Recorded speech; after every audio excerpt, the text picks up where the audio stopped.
Hey, what's going on, everybody? We're back with another BKFC Reddit Ask Me Anything. We're joined by the coach of the champions, Jake Ramos. How you doing, sir? Very good. How are you, Jason? I'm great, sir. Thank you. You have two champions at the gym now. Like, what is that? I mean, like I feel like your gym is kind of newer to BKFC. I know you've done some fights, but I mean, BKFC as a whole is newer, and you already have two champions at the gym. Like, how do you explain that? I don't know. I guess it's just kind of jumping on the bandwagon or the train at the right time. There was a lot of those gyms out there now that are big in the UFC that, and big in the MMA world that jumped onto that train when the MMA thing was getting big. I kind of feel that Genesis and I have kind of done the same thing, kind of jumped onto that train right at the right time. And I feel the timing was perfect. I had some fighters that were just finishing up their MMA careers, and honestly, we were looking for something else, and the bare knuckle came at a perfect time. And with the fighters that I have, they have names and things like that, and that also helped boost that a little bit forward to where we were actually able to progress a little bit quicker than most. It's interesting you talk about fighters who are ready, like kind of on the backside of MMA. I'm kind of curious to see where the sport's going to be when fighters who are coming into the sport and don't want to go the MMA route. They want to start the bare knuckle, and we're seeing that kind of with Dylan's a younger guy. There's some younger people out there who are starting to take it. What are your thoughts on that? I think it's great because what it's starting to do now is it's becoming its own sport. So it's not becoming like a dead end of the road type of sport. It's people are wanting to train specifically just BKFC. So it's became its own sport, its own entity to where, like I said, people aren't just finishing out careers at this place. It's just something that people want to be. How's the fish tanks doing? Awesome. They're Yeah. always on point, man. That's it. That's my baby, man. Um. So Chris Camozzi, of course, sent in a question for you. Do you know what the question is? I have a feeling. Okay. Yeah, Chris would like to know when you'll be getting your tramp stamp BKFC championship belt tattoo for him.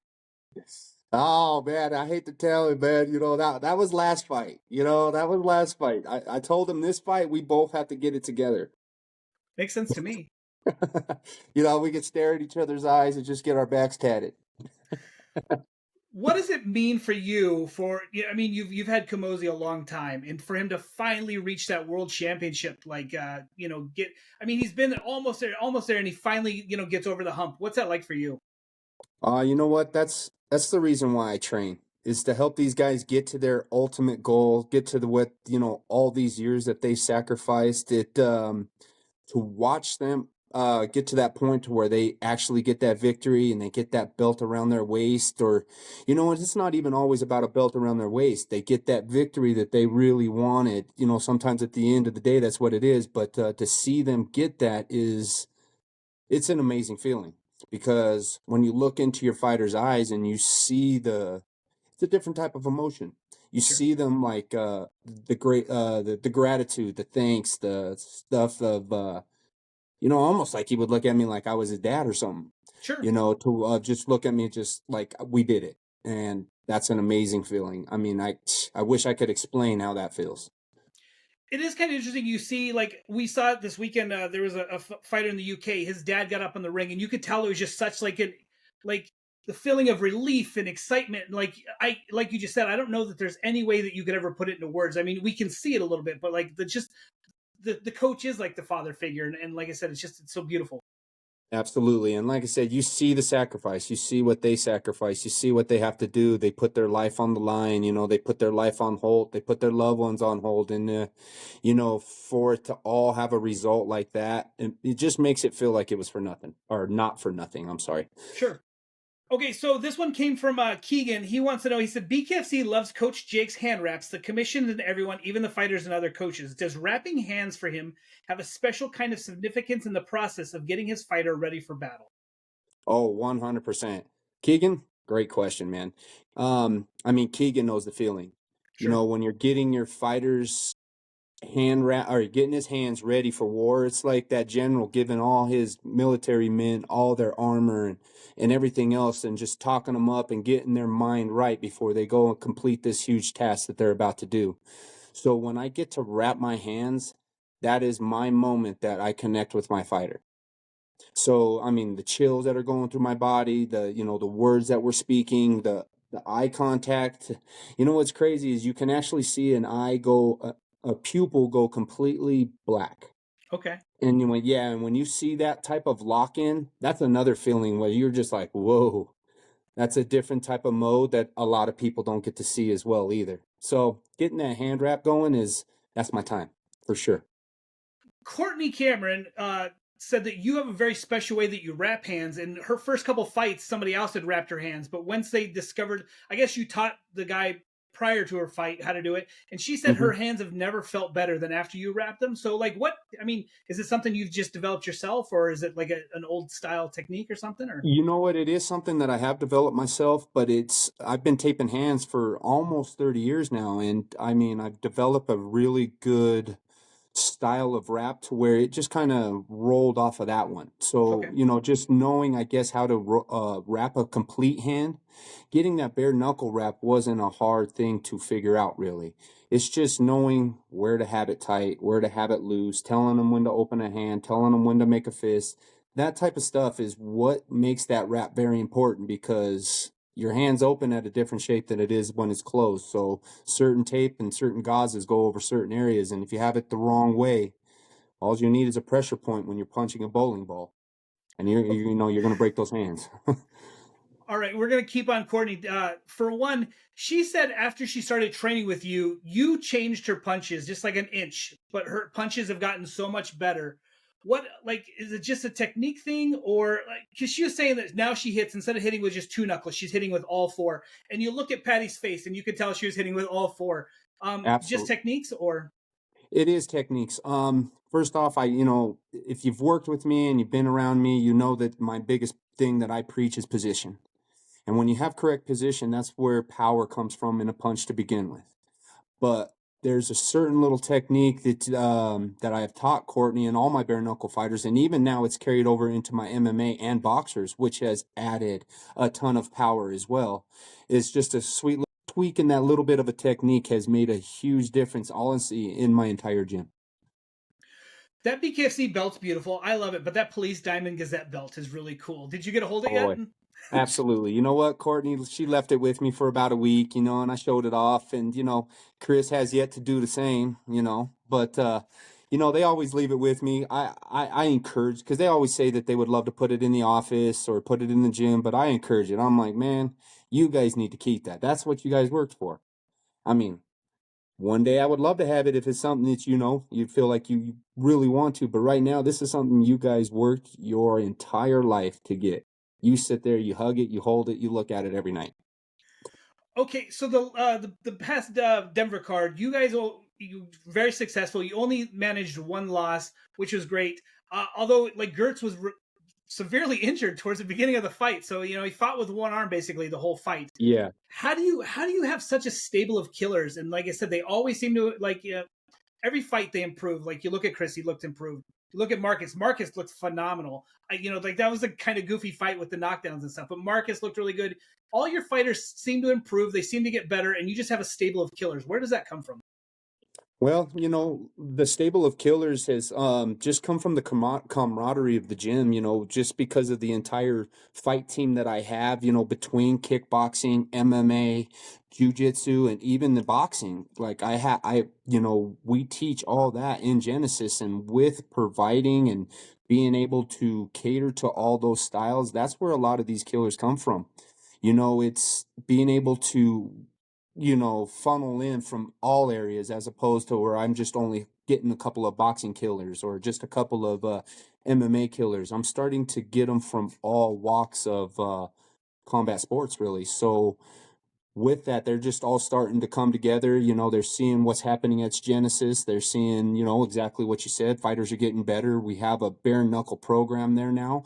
And, you know, with the more killers that we get there, you know how it works. Killers keep bringing killers. They just keep funneling in.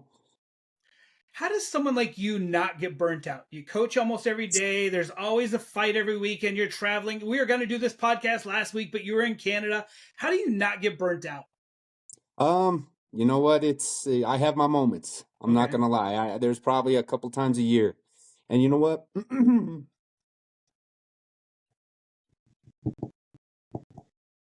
It's my family.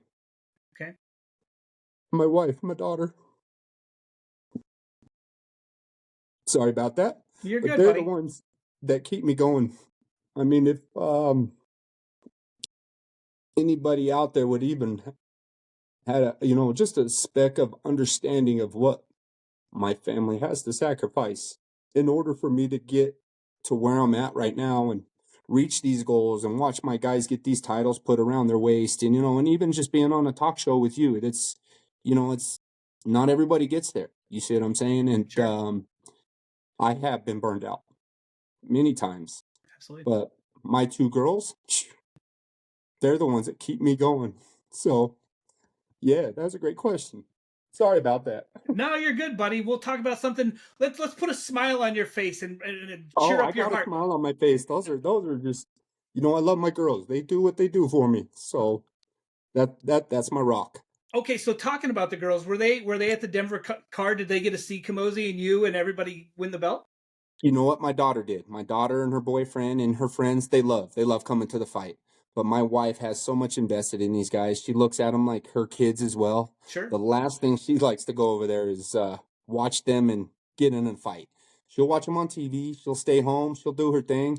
But you know what? She's been going through this for 30 years. She'd rather watch it at home and not see them go through that. Okay, so you're a girl dad. Were you always the cool dad growing up because you were friends with the professional fighters, but it was also hard for your daughter to have a boyfriend because you were friends with professional fighters? Like, You know what? My daughter, she did a really good job. She didn't always tell everybody. You know sure, what I'm saying? Because I think she did it first, and that's what was starting to happen. There was a lot of like, oh, cool, but damn, I ain't talking to you. You know what right, I'm saying? So, she didn't always tell everybody. But now, I mean, her friends, she's old enough now. She's 24 years old. sure. She can get out. She brings all of her friends with. She brags about dad. So, at the beginning, she kind of kept it at bay, but she was always very proud of her dad. She loved what her dad did. It's kind of got to be cool for her too, because I assume she's like the little sister for everybody there. You know what I mean? So everybody's like taking care of her, and I'm Oh, sure the stable of friend that she's got. yeah, when Julia walks in, I mean, poor Miles, her boyfriend, they all know him now because they've been together 8 years now. So Okay. there's no short-term relationship, but when he walks in, you can kind of tell he's getting a few words, he's getting a couple of warnings, he's getting this and that, and Julia's just, you can see it. She's like, yeah, these guys they're gonna take care of me. Okay, this question comes from Big Ben. I put him in contact with you, and he went and checked out the gym he loves. He says, Coach Jake, I want to thank you again for allowing me to visit your gym and allow me to watch your warriors get ready for combat. In 2025, how many fighters do you believe will come out of your gym to fight for BKFC or bare knuckle in general? Are you starting to get more people that just show up that want to train for bare knuckle? Absolutely right. With us having the program that we have started, I mean, as far as I know, I'm the only one that teaches a bare knuckle program in Colorado. I don't know really what's going on around, the rest of the country, Mm-hmm. but I actually have a bare knuckle class where we're actually learning the techniques now and stuff like that. And with, doing what we're doing in the bare knuckle right now, honestly, I can see us holding, and I mean, this is, and I'm not trying to sound modest or conceited here, but I see me holding a belt in every weight class in the BKFC. Okay, That's so my goal. I would love to have a belt in every single weight class. absolutely. I feel like you guys are the big gym out west. In the east, you have the big gym is Shift MMA down there. That's got Dave Mundell. It's got a couple of the champions too. Okay. their Mm-hmm. coach their coach said he at some point would love to see Shift versus Genesis. You know what I mean? Like it'd be fun, like because we see Mundell, he's calling out Chris Camozzi and Marcus Edwards, and like I said, you've got some big names. There'd be a fun gym versus gym. Absolutely. And that honestly brings a little extra spice into the promotion. It's like, how Bellator does versus Risen type things, Sure.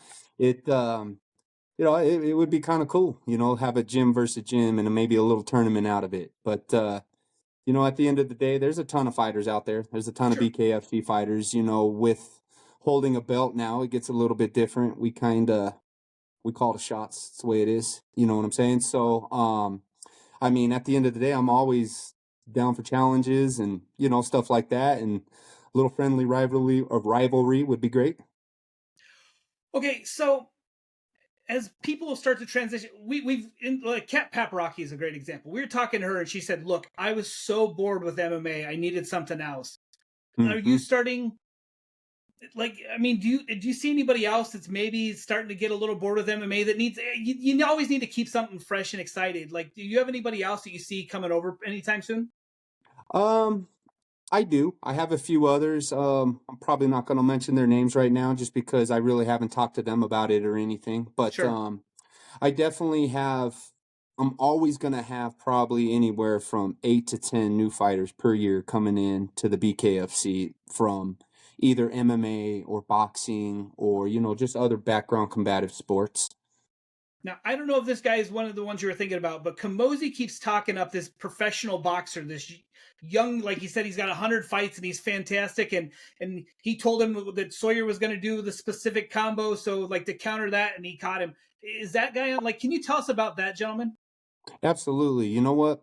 Andres is a great dude. He's actually the one guy that I trusted to send out with Whitney when they went out and fought. Well, when she went out and fought out in England. Okay. So Andres, he comes from a boxing family. I mean, it's been boxing fed for probably a good 100 years, Okay. and his family used to own one of the biggest boxing gyms out here in Colorado. And he ended up having, I want to say, 330 plus amateur fights, and I Wow. want to say he won 300 plus of them. Okay. So, he was up against the Danny Garcias and all that type of stuff in the amateurs. And I mean, this guy's he's a stud muffin. Not much that he hasn't seen, and he definitely did tell Chris about that combination that he knew Sawyer was going to do, and we drilled it. We talked about it. We did our thing, and boy, did he throw it! And I mean, Chris saw it coming. You see it, and then he did. He definitely made him pay the price for it. Okay, let's go down the rabbit hole. What good conspiracy theories are we looking at lately? What are we investigating? Oh man, don't put me like that, man. All these people started to hate me on it, but can't help the Diddy stuff. You know what I'm saying? That's some crazy shit, especially with the elections and all the like the ditties. Oh my goodness. It's crazy because you don't know what the hell to believe anymore. It's just Sure. so much information being thrown out there. But I hate to say it, there's been people out there for the last 10 years telling us this stuff is going on, and now it's all like coming true, I should say. Yeah. So it's kind of hard to ignore. So, I mean, and is the earth really flat? Is it round? I don't know. Is there, stuff in the center of the earth? What's going on in Antarctica? Stuff like that. I'm always interested in that stuff. One of these times I have to have you and Ryan Reber on, because Ryan Reber is my BKFC conspiracy guy, and he was talking to me about the Antarctica stuff too. Like he's like, yeah, it's so crazy down there. Got to do it. Man, you know what? I can scroll, and that's the problem. Sometimes when I go out of town, I scroll for hours, and I don't ever do that. So there's times where I just got to put my phone away because then it's just, one conspiracy after another. Just, I can't stop. So, Okay, what's in the future? Like, you have anything fun planned for this winter? Like, do you try to take stuff time off around? You got a phone call coming in. about You're good. that. You're good. Sorry, Jason, if you would don't mind repeating yourself there. So this winter's coming up, Christmas coming up, Thanksgiving. Do you try to take some time off to do stuff about the family, or are you still rolling through camps and all that? Oh, I'm still rolling through camps. This always tends to be a busy time of the year. A lot of the promotions like to close out their big shows and stuff like that at this time. So I still have a bunch of fights that are rolling out that will close out this year. And I mean, it's crazy how many times I've spent Christmas in the gym. Thanksgiving in the gym, and that's where I get back to how much my family actually sacrifices because they 100% understand things need to be done, even though it is a specific holiday where all the family should be home together. Sure. So this spring they have a big event coming up for BKFC in Italy. Is that something that you'd Yeah. love to see Chris get on, so that you can go and Oh maybe the wife goes and everybody goes and have fun? man, that would be amazing because I mean I've had Gertz fight out in Italy. So Okay. we got to go through we had a tour through the Coliseum and stuff like that. And let me tell you, walking through there as a fighter, the energy's immense. Yeah. Just to feel what's happened in that place. We actually walk through there, and as part of when we were walking through, you actually get to go through the cell where they keep wherever the prisoners or the warriors, the gladiators, whatever, right before they came up in onto the big stage. And I mean, it's a cell probably about, I don't know, 15 foot by 15 foot, but it is just full of etch marks. Oh wow. Just, oh man, and like the energy that was in that room was just unreal. So to have a fight in the ultimate surrounding, the ultimate setting would, I mean, that would be my world title. That's for sure. Right. Awesome. Well, you're always somebody that I love to talk to. And like I said, you guys keep winning and succeeding. And so it just gives us a reason to keep talking to you. Even if you weren't winning this season, I'd love to talk to you. But I look forward to seeing who you have next for us. Like Denver puts on some of the best cards. I can't wait to see like where BKFC next year sounds amazing. I don't know if you've heard they're planning on doing some tournaments at certain weights with a high, price and like just big things coming up. Yes, absolutely. And, like I said, I mean, if there's other gyms out there and, if they're looking for new things to do, it's like I said, gym versus gym, whatever, put his gym versus another. I mean, it just, fans, honestly, they'd love to see that, especially from two succeeding gyms in a new sport. Let me ask it. So, my last question, I guess, is there anything that BKFC does that you like a rule change that you'd like to see implemented and set? Is there anything that you think that BKFC could do better or like added or subtracted? I guess is there anything? I mean, honestly, I guess as they get older, and as they start to get more experience, everything that I would honestly gripe about was should be able to fix itself. We can always talk about disorganization or things like that, but there's not really much that I can gripe on. Sure. Maybe a phone call back every now and then would be great, but I understand they're busy. I'm not the easiest guy to get a hold of either, but as time goes on, I think those will be all things that they'll work out because honestly, at the end of the day, you're going to lose all your fighters. So that's what, and that's just kind of, I hope that they grow from it and keep doing what they're doing because they're doing great. Just, don't think that you've got it all figured out already. Everybody that I've talked to who comes from one of the three-letter MMA organizations says if the one thing they would change would be communication. They said the communication's not there yet, but yes, as far as like rule sets and everything, it seems like everybody's happy. It's just the communication. Absolutely. The rule set's great. I guess maybe just more of a uniformity on how they judge fights. I mean, that's always Yeah. going to be a thing, just like with what happened in Canada over the weekend. It can always go either way, but it just needs to be just some uniformity. And I don't think BKFC has anything to do with that. That's more the commission. But as the sport gets older, I think all that stuff will start to happen. Kansas does the open scoring. Do you like the open scoring, or does it not matter? You know, I don't. Some of Okay, the fighters do because they like to see where they're at. But, sometimes I don't like that open scoring because it can either allow a fighter to, what do I want to say, get comfortable. sure. Oh man, I'm winning. I don't have to do anything. Or it can get a sense of urgency into a fighter that shouldn't be in that part of the fight yet. Does that make Okay, sense? sure. Especially if we have a 5-round fight, it's only the first round. All of a sudden he sees he's losing, and then my guy goes skulls out and dumps his tank, and we got nothing left. Okay. So it works both ways. So I'm not totally against it, but it has its flaws for sure. I was curious if you told the fighter or if you kind of just kept it to yourself, like, oh, I know what it is. Like, I keep it to myself. You know, okay, really at the end of the day, I think the fighter knows. sure. The fighter really does know what's happening in that. There's some of those ones where it's just a barn burner and they're punch for punch. But at the end of the day, the fighter knows, and they should be able to tell by their trainer and what their trainer's giving, the instructions that they're giving them, where they're at in that fight. Sure. All right, coach. Well, I look forward to talking to you again. I appreciate your time. Thanks so much. Enjoy your day off, rest, recharge, and we look forward to Thank you, my talking to you friend. again. Is there any messages or shout outs or anything before we call it a day? No, I just want to appreciate everybody out there. Thank you for supporting the gym. Thank you for supporting my fighters, and love you all. Thank you. Thanks, coach.